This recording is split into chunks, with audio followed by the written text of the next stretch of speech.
عاوزة قناة بنما، وانجلترا بتلمح لقناة السويس، ويبدو ان هي تكية وبيقسموها على بعض. قناة السويس يا جماعة حفرت بدم المصريين. المصريين هم اللي حفروا قناة السويس. ذكريات كبيرة لأبناء الشعب المصري في حفر هذه القناة. شارك في قناة السويس حوالي 250 ألف شاب من خيرة شباب الدولة المصرية. حفروا قناة السويس بالدم والعرق، بالدم والعرق لما وصلوا مية البحر المتوسط بمية البحر الأحمر. يا جماعة توفى في حفر قناة السويس 130 ألف شاب مصري. 130 ألف شاب مصري توفوا أثناء حفر قناة السويس. تيجي النهاردة الأسد العجوز بريطانيا وتقول لك إن إحنا لينا الحق إن إحنا ندير ونسيطر على قناة السويس. بيحلموا، لأن بريطانيا الإمبراطورية التي لا تغيب عنها الشمس النهاردة لا وجود لها. النهاردة لا وجود لها. غابت الشمس وغاب القمر وغاب كل حاجة عن البريطانيين.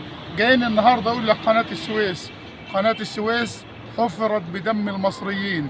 قناة السويس اتأممت بالجنود المصريين. مفيش حد فينا يقدر ينسى خطاب الرئيس الراحل جمال عبد الناصر في تأميم قناة السويس. تؤمم الشركة العالمية لقناة السويس شركة مساهمة مصرية. المصريين يا جماعة حافظين الكلمات اللي قالها الرئيس الراحل جمال عبد الناصر. تأميم قناة السويس بالنسبة للمصريين يساوي حرب أكتوبر المجيدة. تأميم قناة السويس يساوي تحرير سيناء، لأن قناة السويس ده يا جماعة يعني كانت سبب في العدوان الثلاثي على مصر. قناة السويس بسببها مدن القناة اتدمرت، مدن القناة اتبهدلت، لكن بسالة المصريين وبسالة أبناء مدن القناة أثبتوا للعالم كله إن المصري الأصيل ما بيسكتش على حقه. المصري الأصيل ما بيسيبش حقه مهما كان العدو اللي قدامه. زي ما علمنا الإنجليز وطردناهم من مصر، قادرين النهارده في عهد عبد الفتاح السيسي بالجيش القوي بالبحرية المتميزة اللي البحرية المصرية اللي يعني فيها أحدث الأسلحة، فيها الغواصات وفيها الفرقاطات. قادرين ان احنا نحمي حدودنا وقادرين نحمي حركة الملاحة في قناة السويس. قناة السويس دي يا جماعة من سنة التأميم والإدارة مصرية كانوا بيقولوا مصر مش هتعرف تدير قناة السويس، لكن أبناء الشعب المصري والشباب المصري يديروا 1000 قناة سويس، مش قناة سويس واحدة. تيجي النهارده إذاعة الBBC البريطانية تقول لك احنا ناخد قناة السويس وندير قناة السويس، واللي بيهلفطوا كلام كتير بنقول لهم انسوا الكلام ده كله. مصر دولة كبيرة قوي، مصر دولة عظيمة قوي، مصر قادرة تعمل كل حاجة.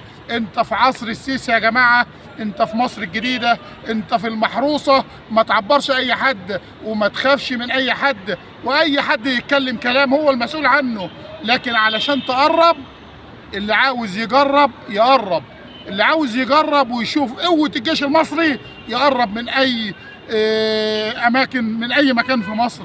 قناة السويس خط احمر، سينا خط احمر، الامن القومي المصري خط احمر. محدش يقدر يتجاوز الخطوط الحمراء في ظل النهضة الكبيرة للجيش المصري في عهد الرئيس عبد الفتاح السيسي.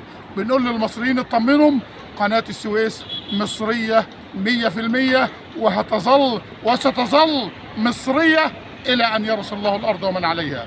كل الشكر والتحية.